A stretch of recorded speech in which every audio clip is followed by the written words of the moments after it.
Atomicrops is an action roguelike with a lot of unexpected farming. You assume all farming games are going to be chill, but Atomicrops breaks the mold. This game feels like Forager, since you're always working on a task, but with a lot more intensity. There's a lot more combat, and it's much more dangerous.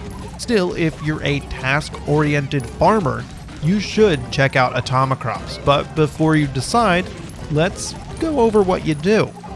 In a world where a giant atomic bomb goes off, altering the entire planet.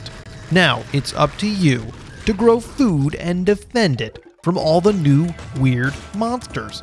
The whys and hows aren't important. The story doesn't matter. What is meaningful is protecting your hard farming work. You start with a few potato seeds. It's best to get those in the ground quickly and start exploring during the day. Because at night, you gotta get your ass back to those crops. The monsters are coming to eat them. You frantically fight off the monsters while continue to plant and harvest your crops. Then when it's all over, you go into town and spend your money on new equipment. That's the gist, but it gets much more complicated. So, are you here for the farming? That was what initially attracted me to Atomicrops. You're definitely not growing normal plants though. To start, you will need to clear any weeds, then till the soil, plant the seed, water it, and finally wait. Sounds normal so far, but you don't have to wait that long. And these vegetables grow to have faces and bounce when they're ready to be picked.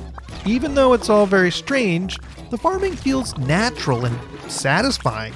There's a process to it, and when you finally do get to harvest your plants, it's a success. Especially after you've defended them so hard. One thing to note is that if you interrupt any bars, they reset. For example, if you're clearing a weed but a monster comes and you want to shoot it, you'll need to choose to keep going or shoot.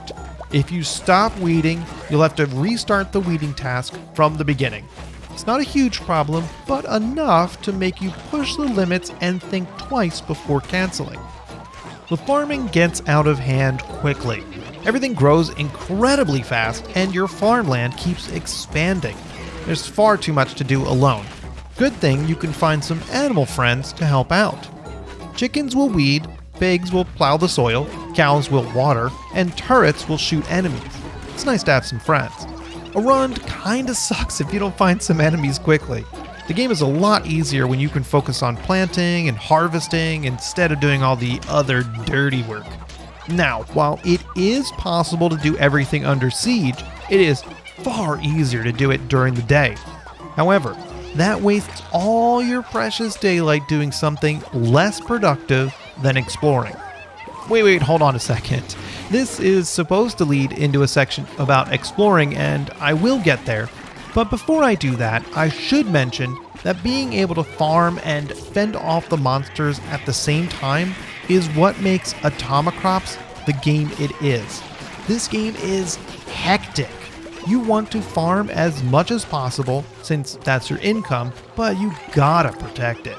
I think Atomicrops could have had a few more enemies during the night, but it's pretty good, and it's mandatory. There's no way you can get the maximum score without farming and shooting at the same time. Anyway, during the day, you're meant to explore each of the 4 sides of the map. A few are already opened, but the others require you to build a bridge, pieces which you can get from town. But the goal of exploring is to gain more seeds and other resources. To collect the reward, you must kill the enemies associated with a camp. You kind of happen upon the camp and alert all the enemies at the same time. After killing them, their hostage will escape or some other mechanism will open to gift you a prize. It's the best way to get new seeds and gear up quickly. In general, the combat is good, but the starting gun is a little boring. You can upgrade, but I'll get to that later. The combat is essentially about dodging bullets and enemies. You do not need to kill every monster unless they're part of a camp. It's not too difficult unless there are a ton of enemies on the screen. It can get a little crowded, and in the late game, there are a ton of bullets.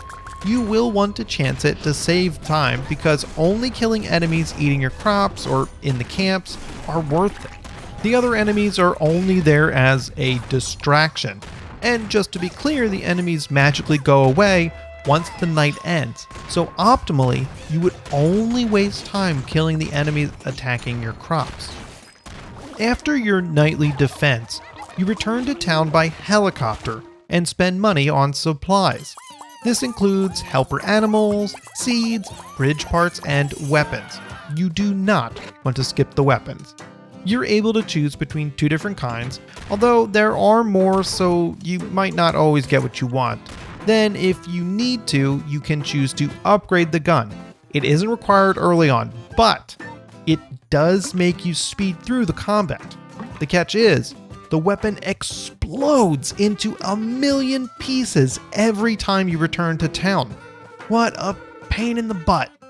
It's not actually that bad. It's an expense you'll want to manage every day, and usually there's a gun you'll want. I found that getting a powerful gun is key to doing everything faster, even farming, since you take out the enemies easily and can focus on the farming. Once you get going, the game kind of snowballs and you'll have everything you need. Atomicrops is broken up into 4 seasons with 3 nights each. At the end of the season, you must defeat a boss to continue. If you can reach the end of the year, you win. And you can play again by restarting from the 2nd year, but your reward is more challenging gameplay. Up to 10 years total. The bosses are difficult, especially the snake. I can never seem to correctly judge where I can stand since he's kind of floating in, I'm on the ground. I'm pretty sure it should fly over me, but whatever. It's an issue I'm working through. Still, they're good, and the final boss is tricky. It correctly puts your growing and fighting skills to the test at the same time. It's very well done. Eventually, there are permanent upgrades. You have to unlock them first by finding the shopkeeper in the exploration zones. Then you have to kill bosses to collect the currency to spend. The upgrades are meager, but I guess every little bit helps. You do get a choice between 2 at a time, and even more unlock as you keep playing. Feels a little tacked on and doesn't provide any excitement. Oh yeah, you can also unlock new characters. They have some slightly different abilities, but it's more about personal preference than anything else. It's nice to have, and if you do get very annoyed at your weapon constantly breaking, then you can try the character who has a chance for their weapon to be fixed. Overall, Atomicrops is delightful. It's a unique combination of farming and fighting I've never seen before. It sort of confuses me why it isn't more popular, especially with the interesting comic style. I ended up spending a whole weekend playing Atomicrops, and I'm not even mad about it. But this is the end of the video, where I must say thanks for watching and goodbye. And that there isn't really much else to say besides that. I appreciate you.